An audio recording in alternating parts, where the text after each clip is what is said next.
It's your time, ladies and gentlemen. It is your time. It is this generation's time to step up and do what other generations have done so that in the end, we can hand it off to the next generation in a better state than it is today. And right now, it's ugly.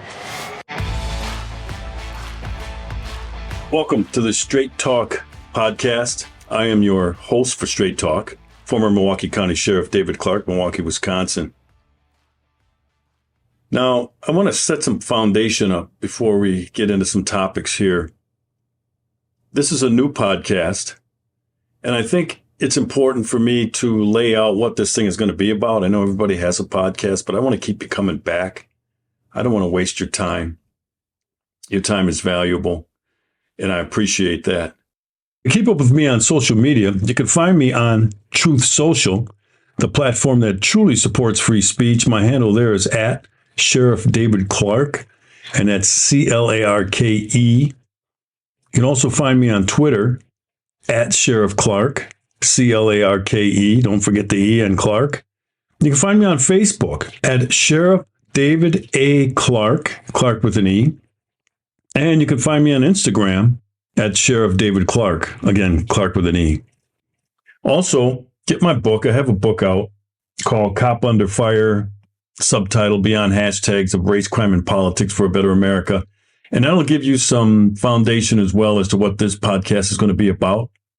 It's called Straight Talk for a reason. That's what you're going to get from me. It's what I'm known for. There'll be no BS. There are no sacred cows. I don't avoid touching the third rail on some of these things, race, crime, and politics. I'm not afraid. I'll go right at it. And I'll just tell you from my perspective, my thoughts on these things. And one thing that you're not going to have to worry about here at Straight Talk, you're not going to get a lot of cookie cutter stuff.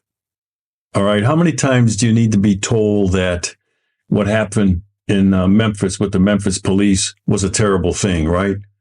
I mean, everybody knows that. So I'm not going to have you come on to this program, and we are going to talk about the Memphis police situation because it goes beyond Memphis. And that's what I mean when I say we're going to drill down into things.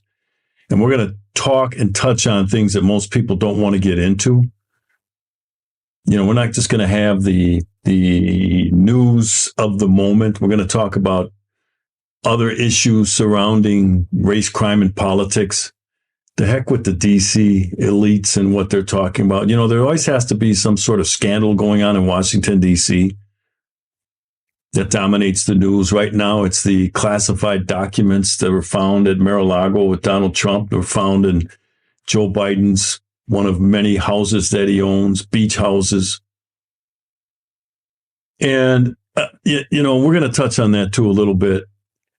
But, that's the latest scandal going on in Washington, D.C. Every presidential administration has to have a scandal that the D.C. insiders, anyway, think is important and think that everybody is interested in. And personally, I'm not. And if I'm not interested, if there's a topic of the day or of the week and I'm not interested, I'll mention the topic and I'll just say I'm not interested and here's why. That's what you're going to get here on Straight Talk. Now, I'm known as America's Sheriff, and I got that moniker from Sean Hannity, Fox News. I was a frequent guest of his talking about some of these national issues surrounding police going back to the days of Ferguson, Missouri. And I'm the only law enforcement executive that would talk about some of these things that were going on with policing and the Black Lives Matter movement and the war on cops. So he named me America's Sheriff. I'm proud of that.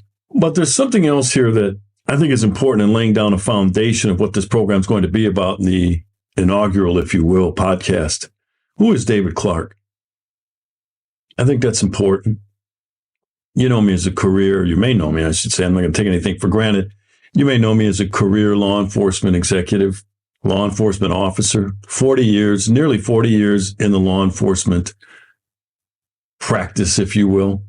Started as a street cop, moved up the ranks, several promotions. Started with the City of Milwaukee Police Department, a large urban agency. Milwaukee's a middle-class city, population of about 650,000. The metropolitan area, Milwaukee County, is about 1 million. So when I became the Sheriff of Milwaukee County, I'm now responsible for the public safety of nearly 1 million people. I got elected sheriff in 2002 in a roundabout way. I always wanted to lead a law enforcement agency. That was my career goal when I was with the city of Milwaukee Police Department. And so I started forming that foundation, if you will, developing myself, developing my career. And I never thought about an elected office, thought more about an appointed chief, if not for Milwaukee, but some other agency. But as life will do sometimes, I have a deep faith in God, and he'll tell me and point the direction that he wants me to go in order to serve him. So I was appointed sheriff to fill out the unexpired term of the previous sheriff who retired early, and I had to run for election. About 6 months later, there wasn't much time left in the term. Didn't know a lot about elected politics, wasn't connected with any political party. Didn't really involve myself in politics, as most cops won't, career cops. We stay away from that. The politics, the political end of it. So I had to put together a campaign very fast, and with the help of some people I was connected with, I should say, people who knew about how to win elections, campaigns, fundraising, all that sort of thing. And I won my first race. I had little name recognition, not a lot of money. But I won my first 4-year term, 2002. And then I was reelected in 2006, reelected in 2010, and then reelected again in 2014. And after nearly 40 years, as I indicated, I decided it was time to move on, experience some other things in life, because there's more to life than, what you do for 30, 40 years if you stay in one field. And I just felt the time was right. Sometimes you got to read the tea leaves, and you have to read the writing on the wall. And sometimes it's just time to move out and let somebody else do it. That's why I support term limits. Mainly, I'm talking about in like the legislative, state legislature, governors, mayors, Congress. I'm a rock solid conservative. I'm a Goldwater conservative. I'm a Reagan conservative. Now, what does that mean? Because you hear that a lot from people who aren't really conservative. I tend to vote Republican, but I'm not a member of the Republican Party. As a matter of fact, let me step back a little bit. When I ran for sheriff, Milwaukee County is an uber lefty liberal county. I'll give an example. There hasn't been a Republican sheriff in Milwaukee County in 70 years. It's just not going to happen. The same with the mayor, the same with the city council, all liberal Democrats. Union-supported, union-loving, liberal Democrats. I was a rock-solid conservative. And you know what? I had to run as a Democrat in order to get elected, but people soon found out I'm a Democrat. And if you were to link me to being a Democrat, I would say I was more in the lines of like a Jack Kennedy, JFK Democrat, moderate, believe in lowering taxes. Bobby Kennedy Democrat, Scoop Jackson, the senator from the state of Washington. I'd say if you want to, link me to being a Democrat. This new type of Democrat today, are you kidding me? I'm the furthest thing from it. People knew that. And guess what? In Milwaukee County, I continued to get reelected with the voters in a liberal county knowing he's a hardcore conservative. But you know what? That's what you want as a law enforcement executive. You want a balls to the wall, hardcore, tough on crime law enforcement executive. And that's what I gave them. And they rewarded me for it. They didn't care that I was running as a Democrat, but I was a hardcore conservative. They didn't care. They liked my style of public safety and law enforcement.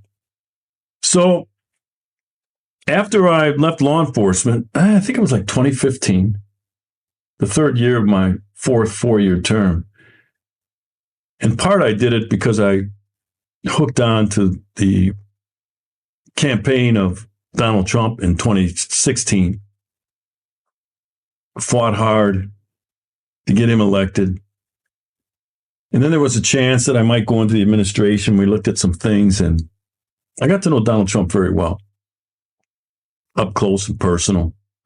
Had a lot of conversations with him about general stuff, not just politics. But anyway, it's such a mess in Washington, D.C. And you know what?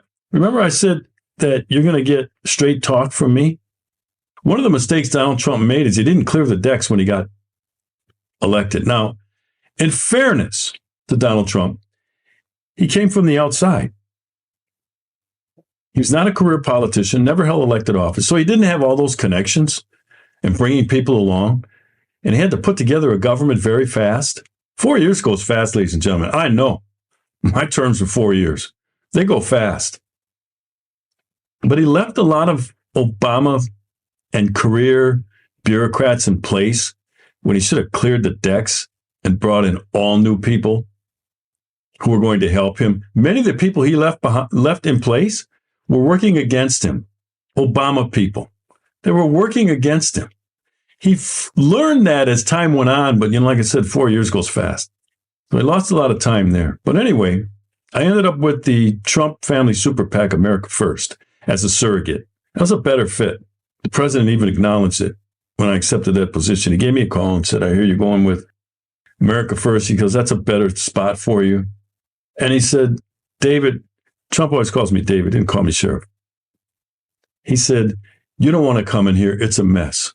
So that's why I said he realized it, that all these forces were working against him. And that was before the deep state emerged. But the deep state was at play and was working against him. They're the ones that started that Russia collusion nonsense. So anyway, I get to travel the country now as a public speaker, and I speak to a lot of mainly GOP groups, but law enforcement groups as well at their annual dinners. And I just share my views. Ladies and gentlemen, one thing you're not going to get from me is the arrogance that I think I know everything. I don't need to know everything. I'm just going to give you my view from my perch. Here's how I see things. And I'll walk you through it. If you disagree, that's fine. If you agree, that's fine. It really doesn't matter. I'm just sharing my views and trying to push this thing we call freedom and liberty, push it forward, because we're losing it. We're losing it fast, and we're at a critical juncture in terms of it being totally lost. So what I want to do is I want to read, again, this is to help you understand who David Clarke is and where David Clarke is coming from. I want to read a column that I wrote in 2018. This was after the GOP got wiped out in the midterms. I saw that coming. I predicted it. The reason I saw it coming, we don't have fighters on our side. The conservative movement, the hell with the Republicans. The Republican Party's a mess. We don't have enough conservatives in government. We don't have enough conservative fighters in government. So I used to write for Town Hall. By the way, that's a thing I like to do as well. I like to write. And I usually research when I write. I like to do my homework first. And we'll get into that when we talk about the Memphis police situation. But anyway, I used to write for townhall.com. Used to write a weekly piece. This will kind of lay it out. As I go through this, you'll get to better understand who David Clarke is. And then as we move forward, a lot of what I say and how I think and my reasoning will make a lot of sense. It's just not opinion. So the title of the column is Wanted, New Conservative Fighters. It starts out like this. Let me be blunt. It's obvious to me that the political right needs a fighting force, an organized ground-level force built for the political conflicts of the 21st century.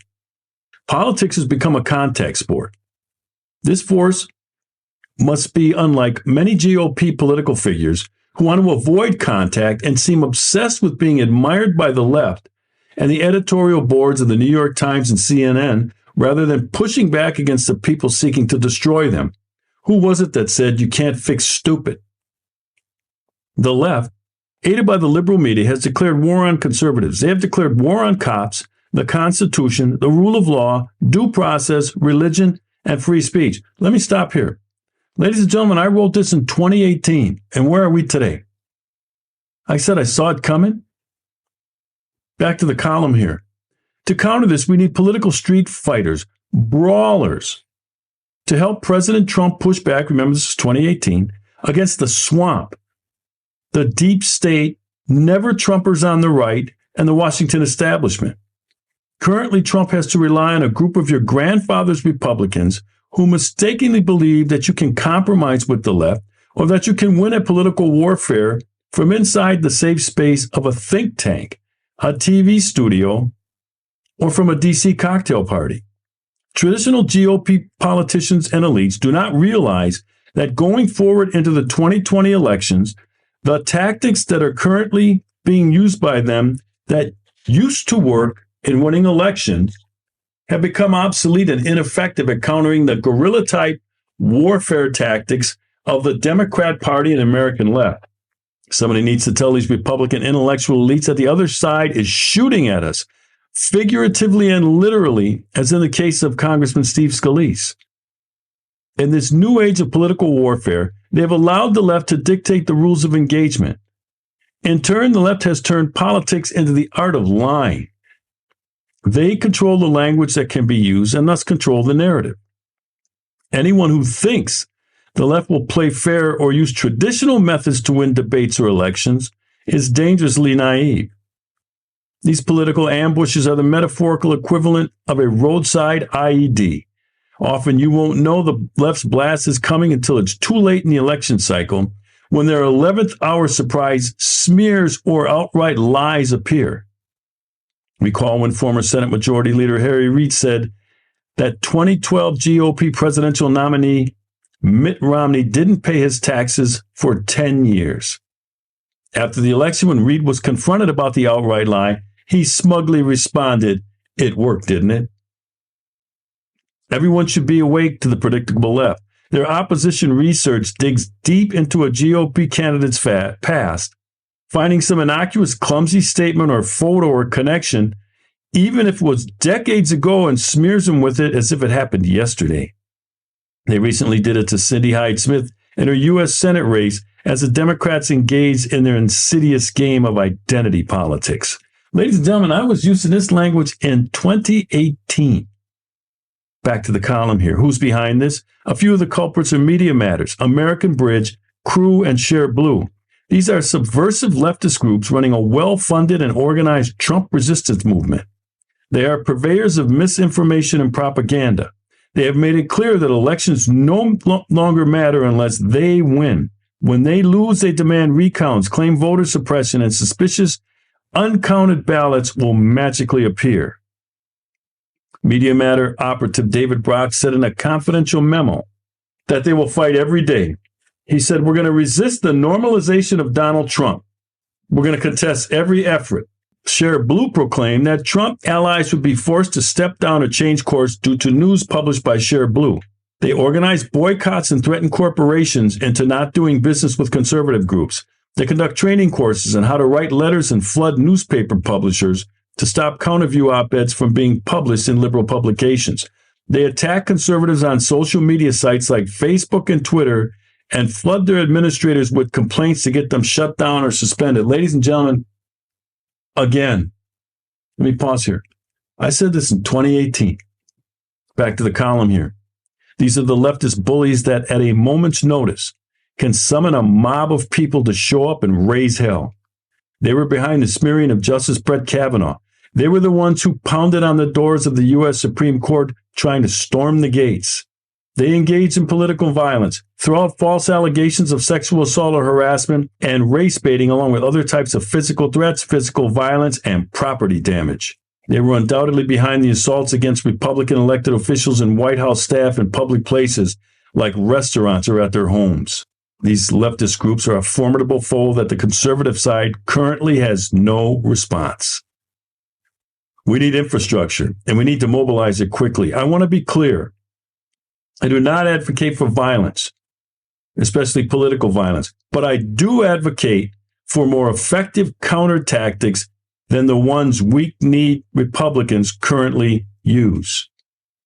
This new conservative fighter has to rid themselves of their self-righteousness about the kind of tactics that they'll have to use to take on the left's machines. For instance, taking the high road is an ineffective tactic against this foe, as merely is expressing outrage. Proving that we are better than they are is useless. Besides, I already know I'm better. I don't have to prove that to anybody. This new political fighter has to be able to fight through anything that the left throws at them and not flinch, apologize, grovel, or abandon a conservative or GOP candidate after an opposition research sneak attack. Think Trump supporter. They have to snicker at being called racist, homophobe, misogynist, Islamophobe, and fight on. In other words, when the left metaphorically throws rocks, the new conservative fighter has to be willing to pick up those rocks and throw them right back. If you need an example, just watch how President Trump fearlessly takes on the left. Many on the conservative side do not have the stomach for this. My response is then get used to losing elections. Get used to gun confiscation. Get used to government control over every aspect of your life. Get ready for totalitarian fascism. You can stop it if you dare to change tactics and move to the front. Ladies and gentlemen, I penned that column in 2018, and look where we are in the year 2023. Now, I mentioned when I started the program that I'm a hardcore conservative. I'm a Goldwater conservative, a Reagan conservative. And I want to end this with what that means. Because like I said, everybody runs around, oh, I'm a conservative, especially at election time. What, like Susan Collins, Lisa Murkowski, Mitt Romney? They're not Reagan conservatives. They're not Goldwater conservatives. They're rhinos, but they still like to cloak themselves under this banner of being a conservative. Here's what being a conservative means to me. Now, it may mean something different to you, and that's okay, but at least be able to define it. And I'm going to do that right now. Here's what being a Goldwater and a Reagan conservative mean to me. First of all, I believe in limited government. How do you limit government? You reduce taxes. I believe that the Constitution protects individuals, not groups. Those are individual rights, ladies and gentlemen. And one of the things we're going to be talking about in future podcasts on Straight Talk is about the Second Amendment. I am tired of the Second Amendment being the bastard child of the Bill of Rights. I am tired after every mass shooting incident where the media, the leftist media and politicians, Democrat and liberal politicians, try to scale back my constitutional rights. Ladies and gentlemen, I have never done a mass shooting. Why are you coming after my right? Those are individual rights. Go after the person who did the shooting. Take their rights away. They deserve it. They forfeited those. I'm not forfeiting it, and I'm not giving them permission. These politicians, on my behalf, scale back my constitutional freedoms. I'm not giving them permission to do that. Third pillar of being a Reagan and Goldwater conservative, I believe in the rule of law. We've gotten so far away from the rule of law. It's been so shattered and shredded. The Founding Fathers wouldn't even recognize it. Fourth pillar, I believe in military superiority and safe streets here at home. And the fifth pillar of being a Reagan and a Goldwater conservative, to me anyway, more rights for the states, the 10th Amendment. Our federal government's become too big. It lords over us now.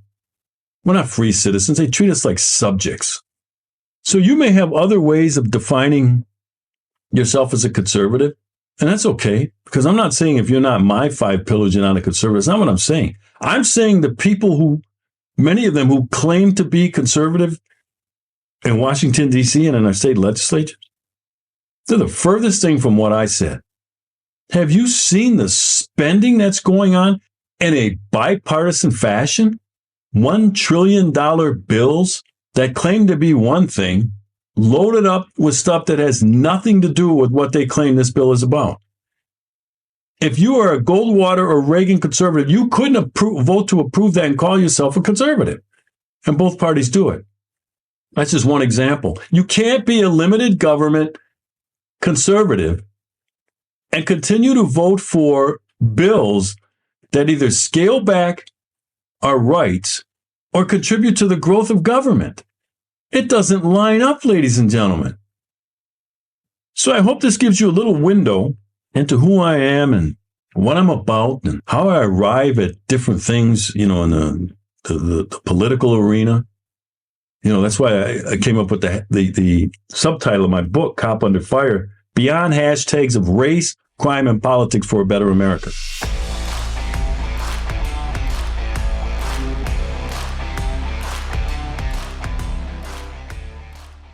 Attention, Patriots, looking for a great book? Let me recommend The Greatest Story Ever Told.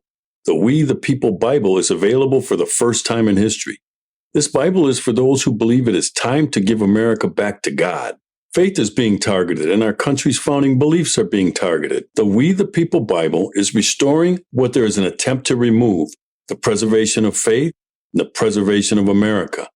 One of the most unique features of this Bible is that it includes the Declaration of Independence, the Bill of Rights, the Constitution, and the Pledge of Allegiance as a bonus. This makes it a perfect heirloom to pass on to the generations to come. It is time to give America back to God, and this Bible is a great way to do just that.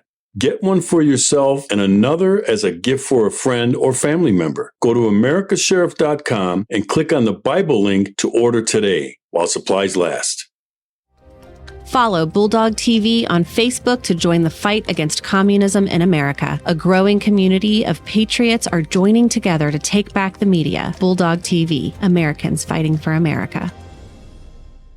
You talk about race, crime, and politics. Some folks lose sleep over this, but not me, because I sleep just fine on my Giza Dream Sheets and pillow from MyPillow, especially this new 2.0. If you haven't gotten yours yet, you are missing out. Just go to mypillow.com and use promo code Clarke, that's CLARKE, and save up to 66% off. The direct link is also available on my website, americasheriff.com. Get a great night's sleep so we can continue the fight.